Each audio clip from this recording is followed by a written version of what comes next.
Hello, everyone, and welcome to another episode of Between Two Brokers.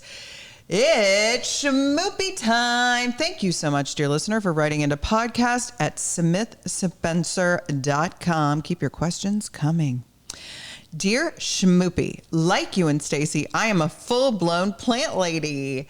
I have some extra cash and want to do a pretty substantial landscaping project with it and add privacy and beauty to my yard. My boyfriend told me he doesn't think it would add value to my home. Fuck that guy. Oh, all right. Well, we know what Schmoopy thinks.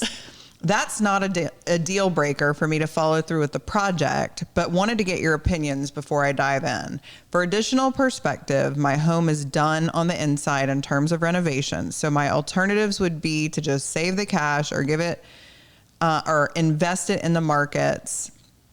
And I max out my retirement and have healthy savings already. I told him, if you want to be my lover, you got to get with my Franz. Oh. Fondly, Flora. Thanks for the pun. Spice Girls fan. He's wrong, you're right. Thanks for writing in. Okay, let's dive a little bit deeper into this. So, obviously we don't know the value of your house. I do know that landscaping projects can be quite substantial. Yeah. Did you guys hire landscapers to do all your stuff? Yeah. Was it crazy expensive? Don't remember, but I'm sure.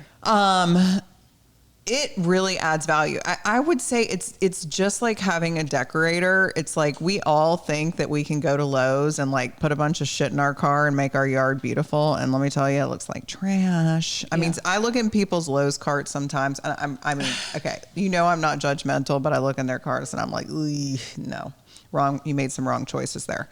I think for if you're going to be spending money, it sounds like you're adding trees and shrubs, and it's not like you're going to do that. And if you're adding privacy, that's going to add so much value. I mean, it's so funny. When we go out and show houses, buyers do not have the ability to visualize. No. So when I'm showing in newer construction neighborhoods or on Daniel Island or places where homes are very, very close together, I'm like, just throw some bamboo. Yeah. Some kind of cypress trees, something that is a shield to give you some privacy, and people can't visualize that. Yep. And it looks so good. Yep.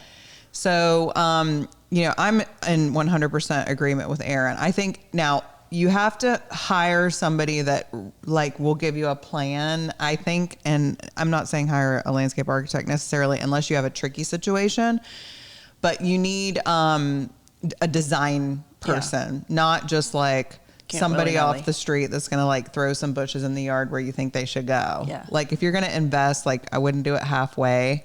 I would hire somebody, when you see the trucks in the neighborhood for some of the people that your neighbors use, I would go on their website, see evidence of some of the work they've done. Definitely go onto Pinterest and show them kind of the aesthetic that you're looking for. Get native plants. They require a lot less maintenance and upkeep. True. Actually, I had somebody come over, a landscaper come over. And so I was born in the Philippines and I'm obsessed with tropical plants. That's all I like. So my whole yard is tropical plants. So I told him to load me up with bamboo. And he's very soft-spoken and really, really sweet. And this is the first time we met. So I'm sure I was just bulldozing him, bamboo, bamboo, bamboo, load me up. And he was like, I understand, but in the way that we say things gently, he's like, that's very taste specific. And he was like, a lot of people don't like bamboo. And so I'm fine loading up your backyard with it or your side yard to give you a little bit of privacy, but I do not want to put it in the front yard. I agree. And he's like, you want privacy from your neighbor? Because I'm like, I don't want to see my neighbor's house, all that. And he's like, let's just do some native palms. It'll look really good. You'll see through it a little bit, but it'll give you the look that you want. So it's another example where I think you should interview 2 or 3 people and see, this person also gave me really practical advice. Because I mean, you know how I am with my dreams. I probably gave him a ridiculous amount of ideas. And he's like, we're going to start small. And these are the projects that we're going to do. And once we get past those, then we can figure out what's next. And then I actually live on a pond and it's kind of complicated. And he was like, whoa, sister, like when we get to this pond shit or whatever, he's like, you need to hire a landscape architect. Like, that's way over my head. So I think you know, it's about finding the right person. Mm-hmm. And I will, on that story note, I have a listing right now that was a flip property. And when my clients bought it, I mean, the yard was a complete jungle and it's also half an acre. I think they spent like $11,000 taking some trees down just to thin it out. But it's still very jungle-like. And they're like, well, we'll just offer the buyers a landscape credit. Well, guess what the feedback has been the whole time? The yard is like scary. It's a scary undertaking. And had they just spent that money that they were going to give a credit on, you know, making, because people don't have vision, making it visually appealing, it probably would have sold by now. That's another interesting point. Sometimes we see like carpet allowance or painting allowance. It just doesn't go anywhere. People don't want to have to do it. No, you need to go ahead and do it. Yeah.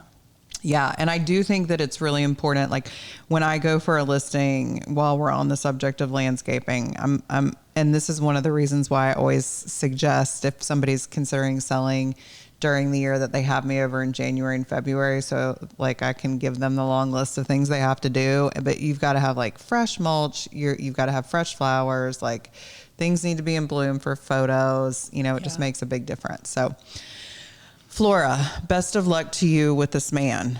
Remind him that it's your money. I don't know. Yeah. He don't get a vote. Do it. It's 3 against 1 now. Be like me, ask for everybody's opinion and listen to none of them. Anyway, thank you so much for writing into podcast@smithspencer.com. Keep your questions coming. We appreciate you writing in, listening so much. Don't forget to rate, review, and subscribe. Give us 5 stars. Give us a review. Download all, do all the things you're supposed to do to help us. Okay? We appreciate it. Thanks. Bye. Bye.